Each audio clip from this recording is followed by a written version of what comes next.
Bonsoir, conférence sur le thème de améliorer une relation humaine pour un monde meilleur. Notre conférencier de ce soir est Monsieur Kossi Gagnon Ayedi, consultant en famille et relations humaines, directeur général de Boussole Institute basé à Lomé au Togo, une institution qui promouvoit l'éducation en Afrique.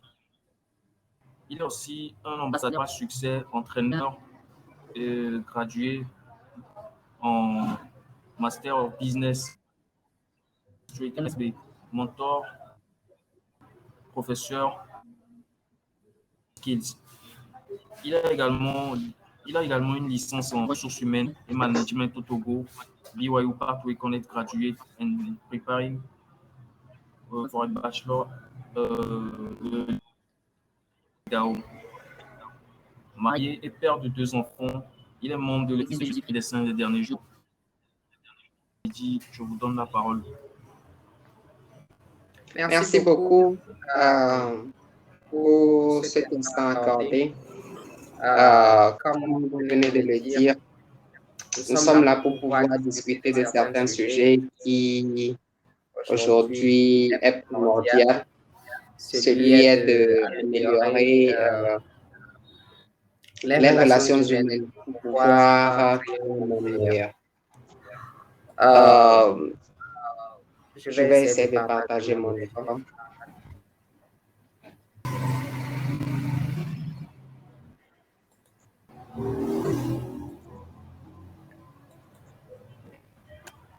Est-ce que vous avez mon écran? Oui, c'est bon. Oui. OK.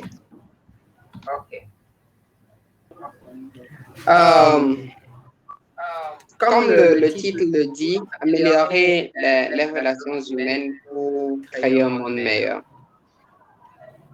Donc, l'introduction est ceci. L'homme, depuis son existence, a toujours vécu en communauté, en famille, à l'école, à l'église, au service, en association, etc. Étant donné qu'il est censé vivre avec les autres hommes ou femmes, il doit forcément apprendre à nouer des relations avec ces derniers, soit en bien ou en mal. Donc, étant né pour avoir de la joie, il est alors appelé à créer des relations saines avec les autres. Donc, c'est très important pour nous puisqu'on ne peut pas se passer des autres ou bien de l'être humain, puisque tout d'abord, nous sommes nés d'abord de nos parents qui sont des êtres humains. Nous devons vivre en famille, vivre en communauté. Donc, là, nous sommes en train de voir qu'il y a vraiment une interconnexion entre nous et les autres. Mais aujourd'hui, le constat que nous faisons est que les hommes deviennent de plus en plus violents, à tous les niveaux, soit verbalement, soit physiquement ou psychologiquement. Donc, la relation avec les semblables devient de plus en plus caduque. Quand on voit un peu maintenant en famille, nous allons voir que les conflits entre père, mère, enfant ou oncle, de façon générale, dégradent de jour en jour. Et aussi au milieu du travail, soit c'est le patron qui exerce vraiment de l'oppression sur les employés, ou c'est les employés entre eux-mêmes qui se sabotent, et ainsi de suite. Et dans le milieu pédagogique, ce que nous pourrons aussi voir, nous constatons aussi que les enseignants qui punissent à tort certains élèves en les traitant d'abrutis, de moins que rien, de médiocres, d'inintelligents, et les honnissent en public.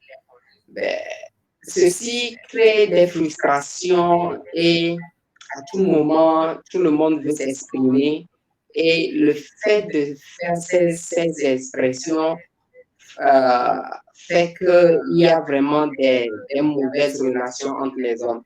Et ce qui crée des conflits jusqu'à avoir même des guerres, quand nous voyons très bien ce qui se passe aujourd'hui dans le monde entier. Donc, pour nous, notre objectif, c'est de faire connaître certaines astuces qui aideront à améliorer nos relations avec les autres. Et sur cette base, nous pouvons commencer à créer un monde meilleur. Nous croyons sincèrement au monde meilleur. Et étant très optimistes, nous croyons que les conflits qui arrivent aujourd'hui, c'est à cause de la méconnaissance de certaines astuces que les gens ne savent. Et s'ils arrivent à comprendre ces choses-là aujourd'hui, ça les aidera à pouvoir améliorer les relations avec les autres. Et sur cette base, ils pourront commencer à créer un monde meilleur.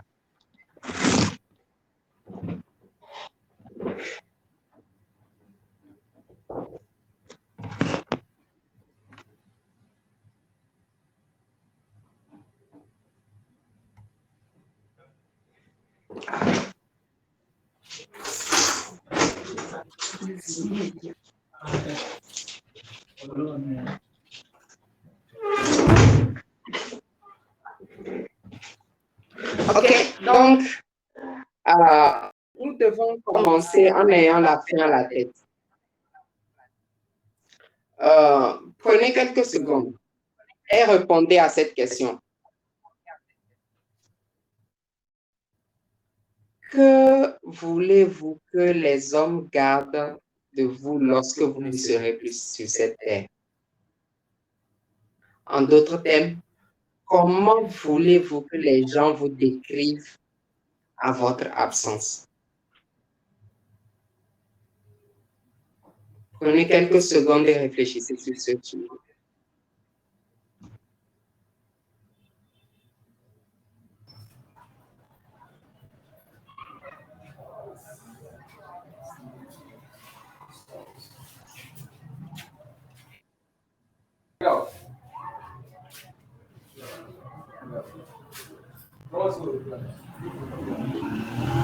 Bien. Voici ce qui se passe. Tout commence maintenant par ceci. 2 mots sur lesquels nous allons discuter aujourd'hui. Le paradigme et la compréhension. Donc, ce que nous devons savoir, ces 2 mots sont juste quelques astuces sur lesquelles nous allons travailler, nous allons développer des sujets à discuter, mais ça fait juste partie d'un très grand lot que le monde de la connaissance a donné. Donc, la première des choses que nous devons comprendre, ce qu'il faut savoir sur l'homme. Stephen Covey a dit ceci. Nous pensons que nous voyons le monde tel qu'il est, alors qu'en fait, nous voyons le monde tel que nous-mêmes nous sommes. Et il continue à dire, nos paradigmes, corrects ou incorrects, sont les sources de nos attitudes et comportements et finalement de nos relations avec les autres. Donc, comme Stephen Covey le dit ici, nous sommes en train de voir exactement que nous voyons les choses, nous croyons que la manière dont nous voyons les choses, c'est comme ça, mais en fait, nous voyons ces choses-là de la manière dont nous-mêmes nous sommes. Et il a prononcé le mot paradigme. Nous allons voir ce que c'est qu'un paradigme. Alors, qu'est-ce que c'est qu'un paradigme? Sur la plateforme de l'éducation de Franklin Covey, il y a ceci. Il dit, le paradigme vient de la racine grecque paradigma. Cela signifie essentiellement un motif, un modèle, une représentation, quelque chose qui représente quelque chose d'autre. Cela vient de l'image mentale que vous avez dans votre esprit, de la façon dont les choses sont là-bas. les images que nous portons dans nos têtes, de la façon dont les choses sont, de la réalité, viennent de nos propres origines et de nos propres expériences. Si vous voyez, j'ai fait un highlighting sur certaines choses. Les images que nous portons dans nos têtes, la manière dont nous voyons les choses. Donc, nous-mêmes, étant nés, nous avons certaines images dans nos têtes. Et ces images-là créent en fait les réalités qui sont autour de nous. Et ces choses-là sont l'origine de nos propres expériences. Donc, parfois, nous avons certaines expériences et à cause de ces expériences-là, nous voyons les choses autrement. Je donne un exemple. Peut-être un jour, quelqu'un nous a vraiment trahi et aujourd'hui, quand nous voyons, nous rencontrons quelqu'un, nous disons, bon, l'homme n'est jamais sérieux, l'homme va toujours te trahir. Donc, en faisant ces choses-là comme ça, nous voyons en fait que nous créons nos propres paradigmes. Nous créons notre propre monde. Mais pour mieux comprendre encore le paradigme, nous allons aller dans ceci. Donc, voici peut-être cette image qui peut nous aider. Cette personne est là et voilà beaucoup de choses qui tournent dans ses pensées, dans sa mémoire. Donc, elle est là et la manière dont elle conçoit les choses autour d'elle, c'est ça le paradigme. Donc, le paradigme est en fait, c'est-à-dire un monde créé, un monde virtuel créé par quelqu'un d'autre ou bien créé par nous-mêmes. Et c'est dans ça que nous nous complaisons tous les jours. Et voilà. En psychologie, pour mieux comprendre le paradigme, voici. En psychologie, les psychologues ont vu que l'homme est composé de deux entités, le conscient et le subconscient. Et que l'homme apprend juste de deux manières, par hypnose et par répétition.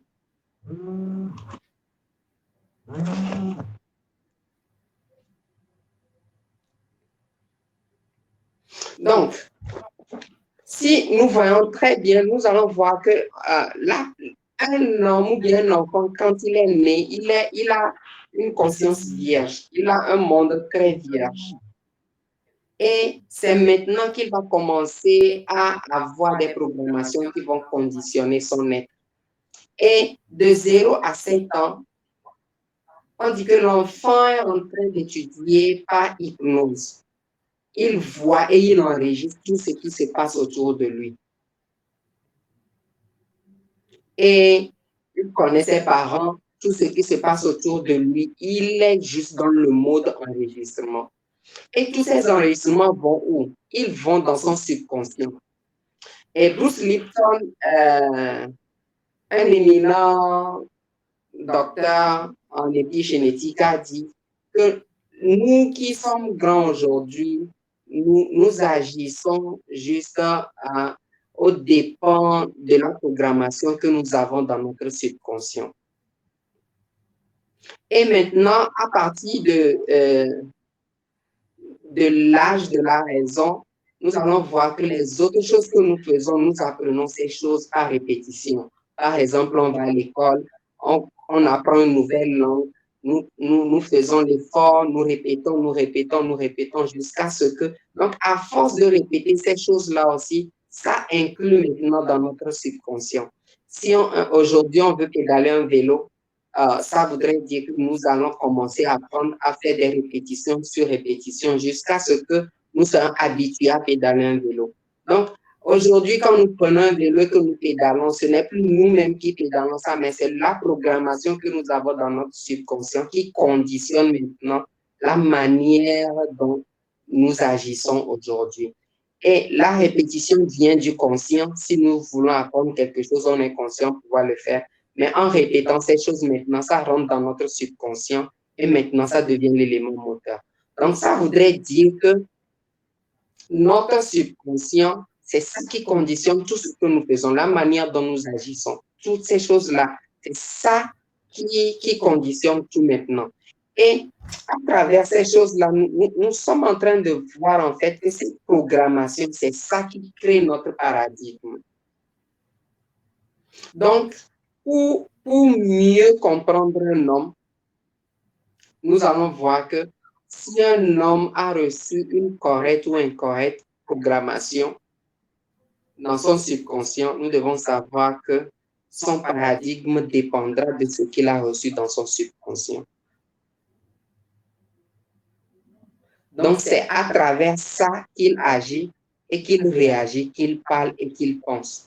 Donc, aujourd'hui, c'est très important pour nous de pouvoir savoir ce que nous inculquons en tant que parents à nos enfants, ou aujourd'hui, ce que nous faisons à répétition.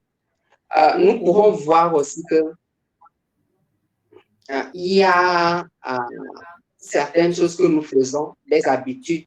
Nous avons certaines habitudes et par après, c'est difficile pour nous de pouvoir revenir sur certaines choses, ou bien nous voulons embrasser quelque chose et quand nous embrassons ces choses-là, nous sommes très contents de pouvoir le faire, mais arrivé à un certain moment, bon, on se relâche un peu, puis l'ancien vient. Ça voudrait dire ce qui a été enfui en nous depuis très longtemps est là, il n'est pas parti. Mais c'est à force de répétition d'autres habitudes qu'on pourra faire déplacer les anciennes habitudes. Donc, quelqu'un qui agit aujourd'hui, ce n'est pas son agissement aujourd'hui que nous devons voir. Mais qu'est-ce qu'il a dans son subconscient? Quel est son paradigme? Qu'est-ce qu'il a vécu? Donc, c'est dans ça que nous pourrons mieux comprendre un homme. Donc, si quelqu'un vient devant vous aujourd'hui et il fait un agissement bizarre que vous ne comprenez pas, il est très important de ne pas d'abord agir. Mais ce que vous devez chercher à connaître d'abord, de connaître quelle est l'enfance de cette personne-là. Comment il a vécu? Est-ce qu'il a vécu avec un seul papa ou il a vécu avec une seule maman ou bien il a vécu avec les deux parents? Comment on le traite à la maison? Comment est-ce que il a été éduqué? Et dans quel environnement a-t-il vécu? Dans quel environnement a-t-il vécu? Est-ce qu'il a grandi dans une maison stable? Est-ce qu'il a grandi dans un ghetto? Est-ce qu'il a grandi autrement ou bien il a grandi juste de façon seule? Donc, toutes ces choses-là, l'environnement de celui-là crée toujours son paradigme parce que c'est ce qu'il met dans son subconscient. Et aussi, dans quel environnement vit-il aujourd'hui? Il est sans savoir que dans le cerveau de l'homme, il y a quelque chose que nous appelons les neuromiroirs. Les neuromiroirs sont quoi? Si quelqu'un est dans un environnement et il voit les personnes autour de lui, ça copie les comportements de ces personnes qui sont autour de lui, il commence à agir de la sorte. C'est pourquoi on dit souvent, si quelqu'un qui n'est pas aussi très fort, peut-être qu'est-ce que je pourrais dire, qui n'est pas fort, par exemple, en mathématiques, et il commence à vivre avec des gens qui sont forts en mathématiques, subitement, de jour au lendemain, vous allez voir qu'il va commencer à s'améliorer.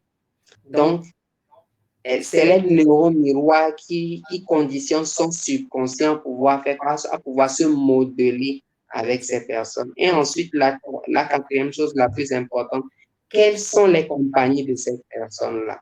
Avec qui il traîne le plus souvent?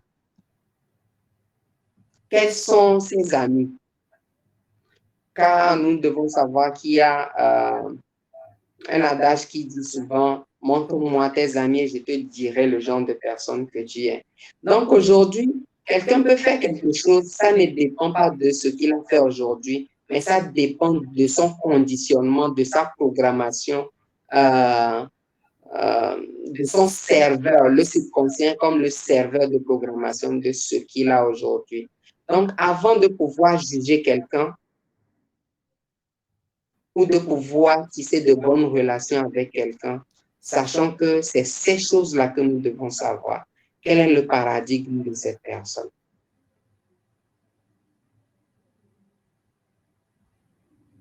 Si nous arrivons à pouvoir connaître ces choses, ça va nous aider à ne plus être frustrés sur certains agissements, mais nous pourrons vite comprendre cette personne et savoir en fait par où attraper cette personne sur certains sujets et par où, bien sûr, certains terrains sur lesquels nous ne devons pas aller pour ne pas créer des frustrations, pour ne pas créer des conflits ensemble. Donc, en tant qu'être humain, c'est très important aussi pour nous de pouvoir apprendre ces choses-là et de savoir que toutes les personnes qui sont autour de nous, leur conditionnement dépend de leur paradigme. Et leur paradigme dépend de la programmation qu'ils sont dans leur subconscient.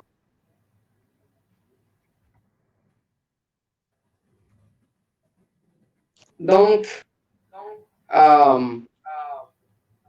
le second point, c'est la compréhension. Roussel Ballard, dans son livre qu'on appelle À la recherche du bonheur, a traité au premier chapitre d'un sujet. Le premier chapitre s'appelle La compréhension. Et il dit que si les hommes arrivent à comprendre le mot compréhension, il n'y aura pas de tumulte ou de guerre sur cette terre. Donc, voyons-nous très bien que nous avons parlé tout de suite du paradigme, du subconscient et autres là. Ces choses vont nous aider à pouvoir mieux connaître quelqu'un qui se présente devant nous, à connaître quelqu'un qui traîne avec nous, ou bien pouvoir connaître les personnes qui sont dans nos équipes, les personnes avec qui nous travaillons et les personnes avec qui nous sommes toujours familiers et nos épouses, par exemple. Maintenant, si quelqu'un agit comme ça, avec le mot compréhension, et que nous allons un peu en arrière, ça peut nous aider maintenant à savoir que non, celui-là, il a agi parce que dans son enfance ou bien parce qu'il a une compagnie qui fait ceci, qui fait ceci, qui fait cela. Donc, je ne vais pas me mêler sur ces sujets. Alors, j'ai essayé de faire un petit exercice, un petit jeu de mots. En anglais, le mot comprendre ou compréhension veut dire understand. Et vous allez voir que j'ai fait un highlighting sur under et puis stand. Donc, si nous voulons mieux comprendre, nous pourrons voir qu'en fait, understand veut dire under qui veut dire d'abord le soubassement, le bas ou un socle, une fondation. Et maintenant, stand qui veut dire quelque chose qui se tient debout. Donc, si maintenant on veut jumeler les deux, ça voudrait de façon amusante dire le socle sur lequel se tient quelque chose qui se met debout. Donc, pour juger un acte de quelqu'un ou de réagir par rapport à un sujet, il faut d'abord chercher à connaître et à comprendre la base sur les différents aspects. Il faut connaître la fondation.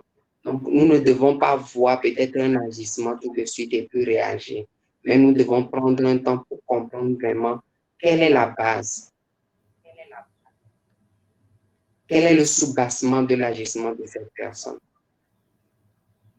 Pourquoi quelqu'un se met-il à l'écart? Est-ce que c'est parce que dans son enfance, il a été juste rejeté? Pourquoi quelqu'un, ou bien il est en train de parler mal à autrui? Est-ce que c'est parce que dans son entourage, il parle toujours mal avec autrui, ou bien c'est ce qu'il a appris depuis son enfance? Donc, si nous voyons ça en même temps, certaines choses ne vont pas en fait nous choquer sur les agissements des personnes qui sont autour de nous. Donc, il est très important de voir quelqu'un, pas juste dans son aspect présent, mais aussi dans ses conditionnements, dans son passé et dans sa programmation, dans son paradigme. Et sur ce point, nous pourrons poser d'abord cette question. Pourquoi est-ce que celui-ci a agi de la sorte? Donc, Simon Sinek est un écrivain optimiste qui a écrit un livre qui s'appelle Commencer par pourquoi. Donc, nous devons vraiment connaître le paradigme de la personne. Par exemple, en famille. Je suis né, par exemple, dans une famille et mon épouse aussi est née aussi dans une famille. Donc, nous avons déjà deux paradigmes différents. Et maintenant, nous allons nous mettre ensemble. Et chacun va commencer à imposer son paradigme l'un à l'autre et ça va créer des conflits. Mais quand on fait peut-être une pause, nous pourrons voir en fait que voilà, voici le passé de mon épouse. Donc, si elle agit de cette façon, c'est parce que c'est ce qui conditionne en fait, c'est ce qui est dans son subconscient qui lui conditionne à pouvoir agir de la sorte. Et quand on voit par exemple les milieux de travail, nous allons voir un chef qui opprime toujours, qui cherche du résultat et quelqu'un qui peut-être ce jour-là, il est venu au boulot et il a commis une erreur. Au lieu que le chef ne prenne le temps pour pouvoir comprendre en fait la raison, peut-être que ce jour-là, ce monsieur a un problème en famille avant d'arriver au boulot, ou bien il y a d'abord peut-être des malades qui viennent à la maison et il a quitté pour venir au boulot, ou bien il a fait certaines dépenses et il commence à penser comment est-ce qu'il faut résoudre certaines dettes et autres là. Et déjà dans son état, il n'est pas stable. Donc, il arrive au boulot, il ne pourra pas être productif. C'est pourquoi il est très important à un chef d'équipe, un chef d'entreprise, avant de commencer toute chose pour avoir une très bonne productivité, de savoir comment créer des relations entre lui et ses collègues ou les personnes qui sont mises en sa charge. S'il ne le fait pas, il va toujours continuer à créer, à chercher résultats, alors que les personnes, leurs problèmes même se trouvent ailleurs. Ça ne se trouve pas en fait au moment où ils sont en train de travailler. Donc, en tant que chef, en tant que directeur, il faut connaître chacun de ses employés, la manière dont ils ont vécu. Il faut nouer une relation avec eux, de savoir quand ils seront productifs ou bien comment jouer sur certains de ces aspects forts pour pouvoir avoir la productivité. Et l'autre milieu, c'est le milieu scolaire. Nous voyons en fait aujourd'hui que certains enseignants crient sur les enfants, les insultes de fainéants et autres. Mais psychologiquement, nous devons savoir qu'il y a toujours trois types d'enfants qui viennent à l'école. Il y a des enfants, quand ils arrivent, tout ce qu'on enseigne, ils voient en même temps de façon visuelle, ils enregistrent et puis ils gardent. Il y a certains, il faut qu'ils écrivent, ils rentrent à la maison, ils apprennent avant qu'ils ne gardent ce qu'on leur a enseigné. Et il y a d'autres, ils doivent apprendre assez de temps avant qu'ils puissent comprendre ce qu'on leur a enseigné. Donc, parfois, dans les milieux scolaires, nous voyons en fait que quand quelqu'un déjà craque et puis il comprend rapidement, l'enseignant voit que tout le monde doit être à ce niveau. Et ce n'est pas le cas. Chacun avec son paradigme. Et certains peut-être ne sont pas, si un enfant n'est peut-être pas fort en mathématiques, ça ne veut pas dire qu'il n'est pas intelligent, non. Il y a quelque chose qu'on n'a pas encore découvert dans lequel il est fort. Donc, si nous arrivons à apprendre ces choses, à comprendre ces agissements, même dans le milieu scolaire, les enseignants peuvent aussi aider beaucoup plus les élèves à s'améliorer, passer du temps avec eux et non pas seulement donner des leçons, et ceux qui comprennent vite ont des bonnes notes et puis on traite les autres d'abrutis. Il est sans savoir que certains ont quitté l'école à cause, les Anglais appellent ça le bullying, c'est-à-dire le honnissement de tous les jours que leur enseignant leur donne. Beaucoup d'élèves ont quitté l'école à cause de ça.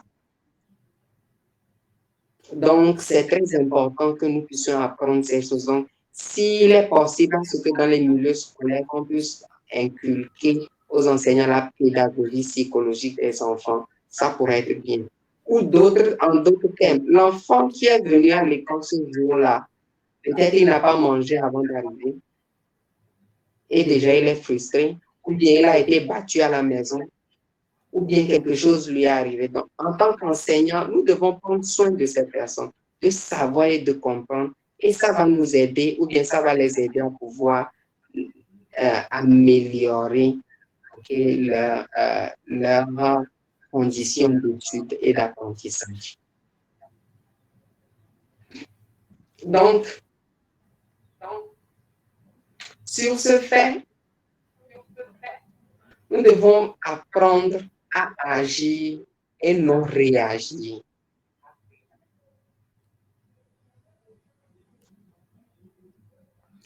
Agir nécessite des temps de réflexion avant de prendre toute décision judicieuse.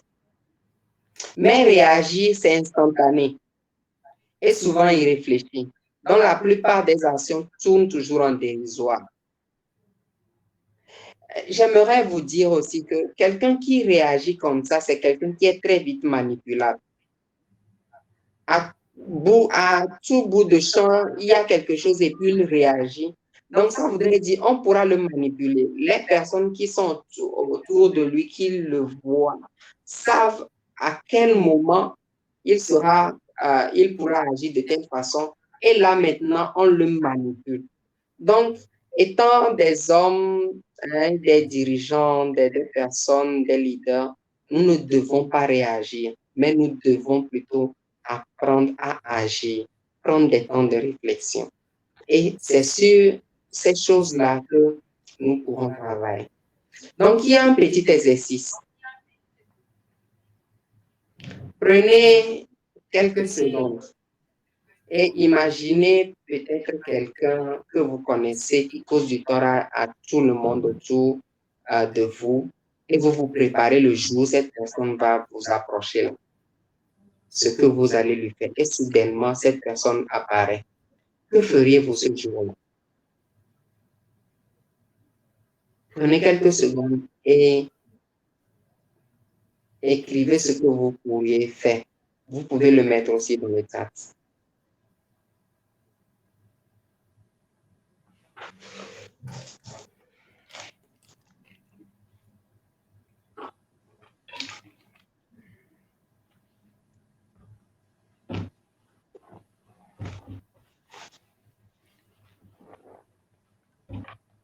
OK.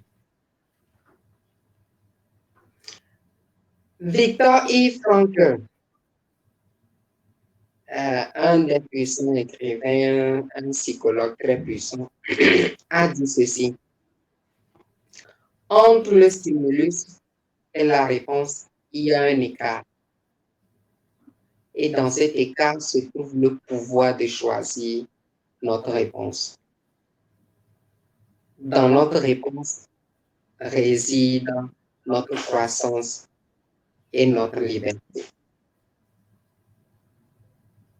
Donc, quand nous voyons à peu près ce que Victor est en train de dire ici, nous allons voir qu'il a parlé de stimulus, réponse, écart, le pouvoir de choisir toutes ces choses-là. Donc, nous allons prendre 3 mots dans ces choses, dans sa citation. Stimulus, réponse et écart. En fait, quand nous prenons cette chose, il est en train de parler en fait sur un plan, sur un point de vue scientifique. Donc, j'ai essayé de pouvoir comprendre un peu ce point de vue scientifique et je suis tombé sur ceci.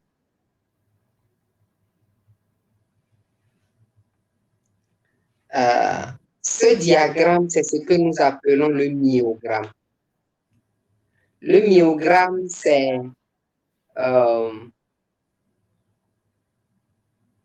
le diagramme qui résulte de l'excitation du muscle. Donc, nous allons voir en fait que il a parlé de stimulus et maintenant la réponse qui est le temps de contraction. La science a montré qu'en fait que quand on stimule un muscle, il prend d'abord un temps avant de commencer à se contracter. Et ce temps, c'est ce qu'on appelle le temps de latence. Donc, l'écart dont Victor Frankl est en train de dire, c'est le temps de latence là. Avant, si on nous stimule, à ce niveau,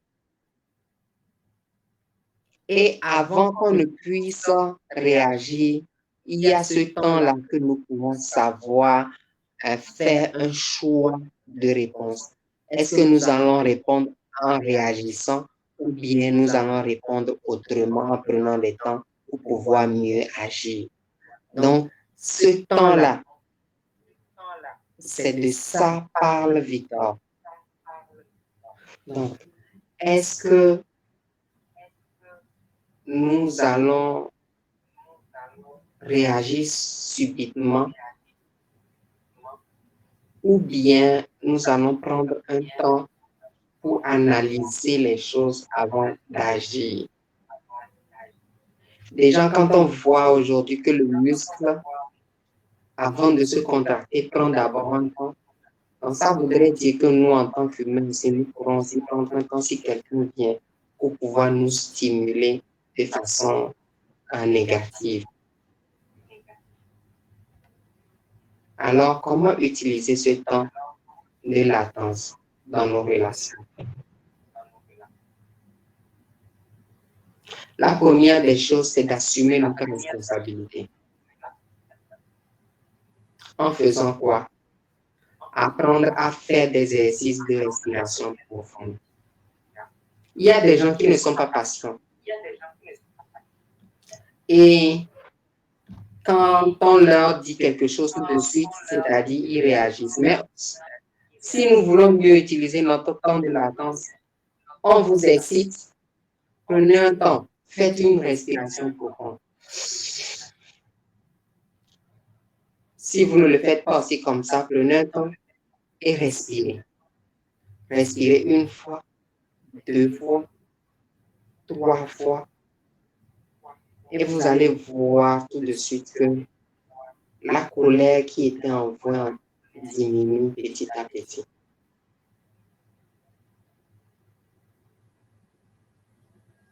Et avant de réagir, pensez toujours à la respiration. Parce que ce sont les astuces qui nous permettent de pouvoir mieux utiliser le temps, l'écart là dont parle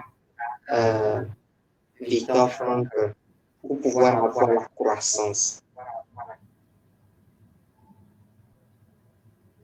Et la deuxième chose que nous pouvons faire dans notre temps de latence,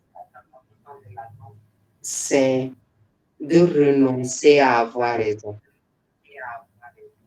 Docteur Deepak Chopra, un des écrivains que j'aime beaucoup,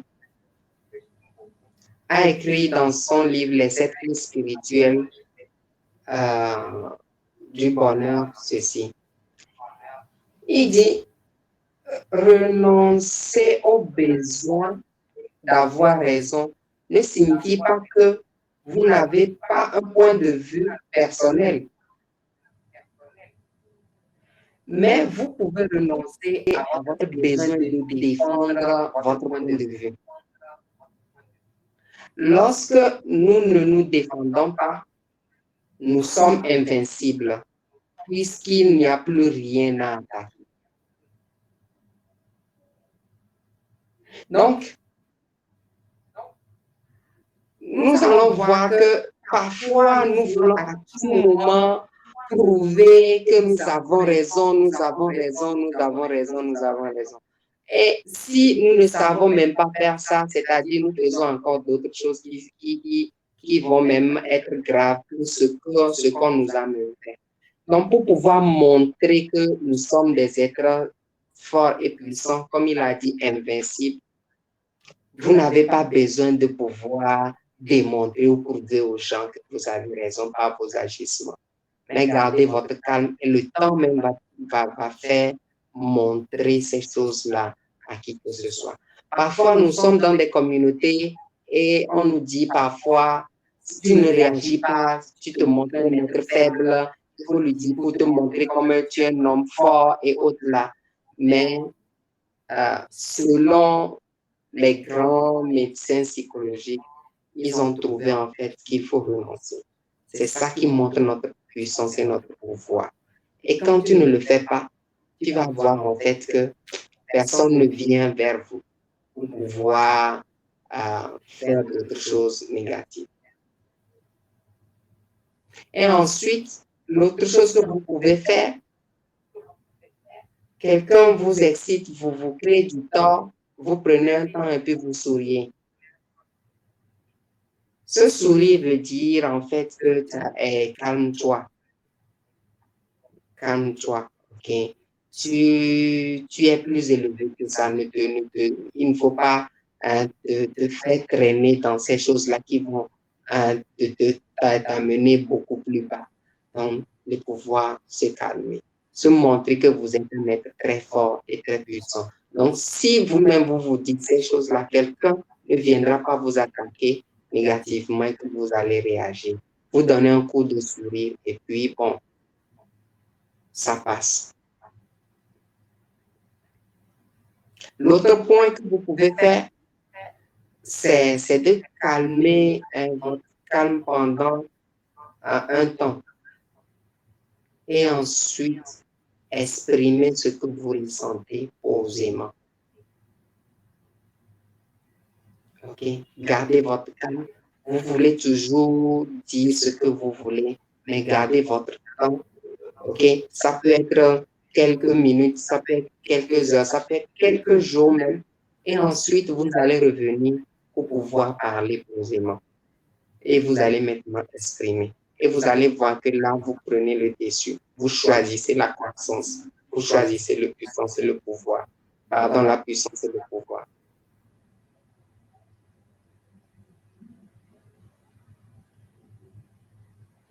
Et surtout quand ces choses aussi arrivent, ne dites pas des paroles dures, car ces paroles dures vont toujours vous revenir un jour.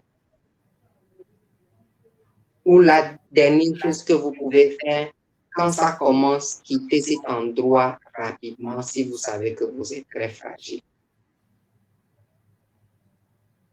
Donc, voici quelques astuces, les choses que vous pouvez faire dans votre temps de latence.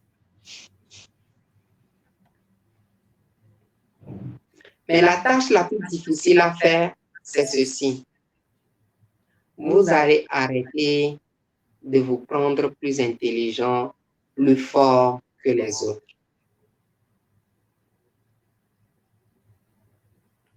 Arrêtez de vous croire plus meilleur que les autres.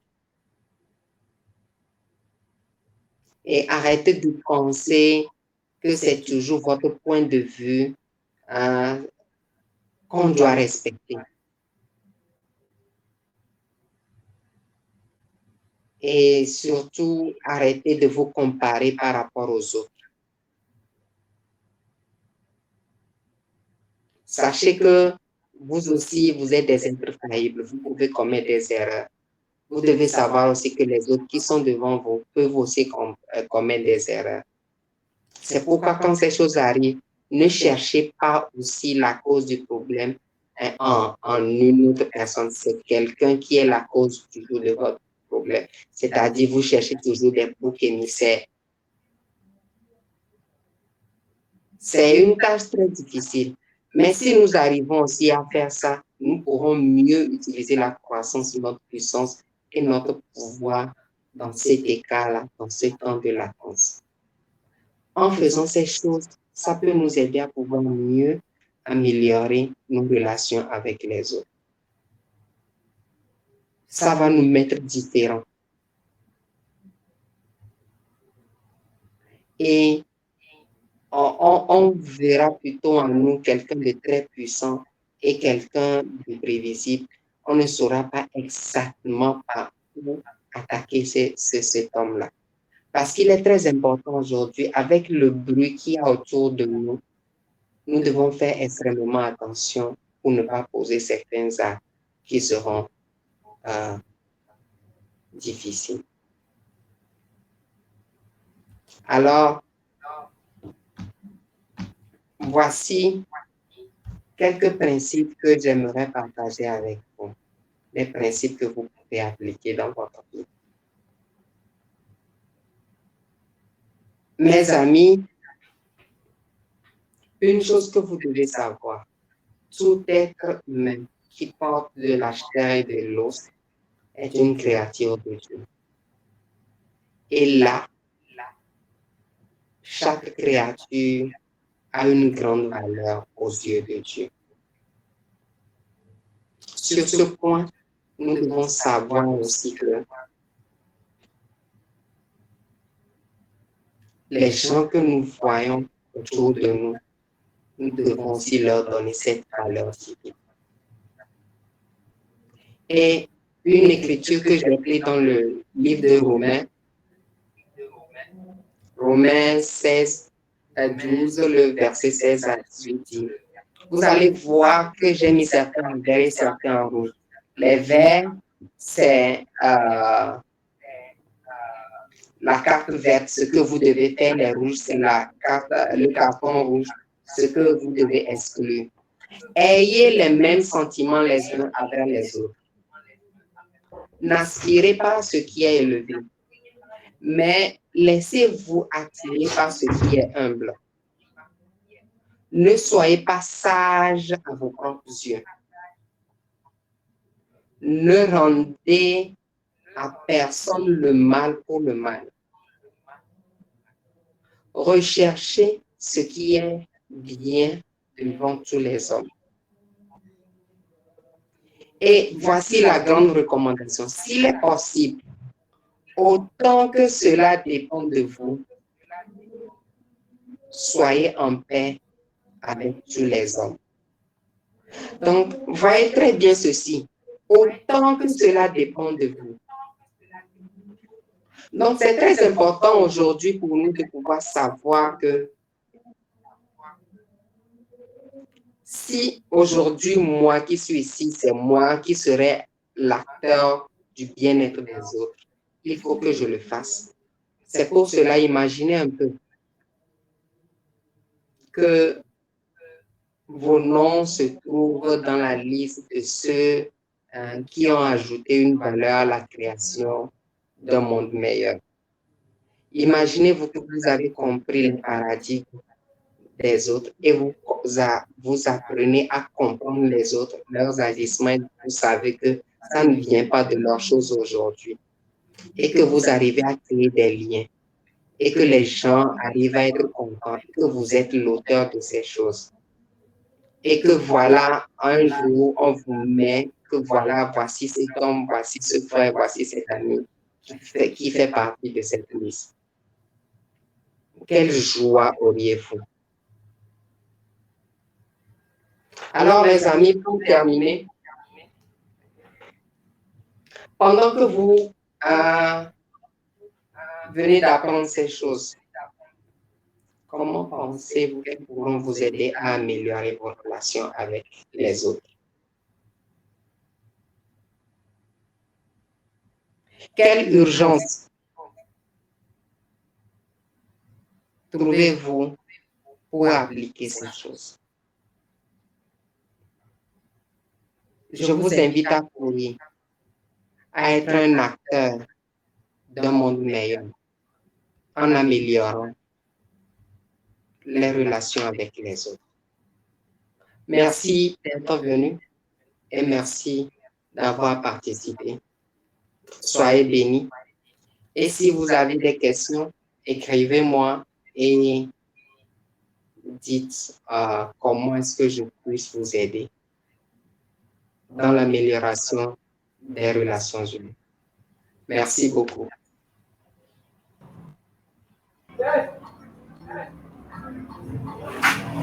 Merci, Monsieur Gagnon.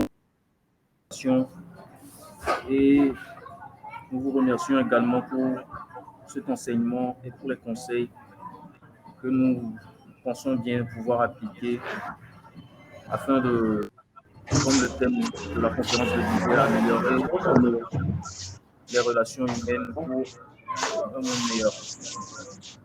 Sur ce, clôturer cette réunion, cette conférence par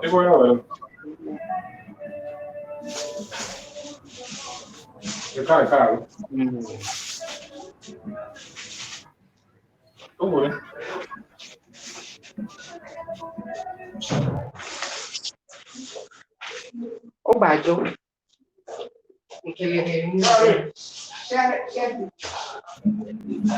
Ok.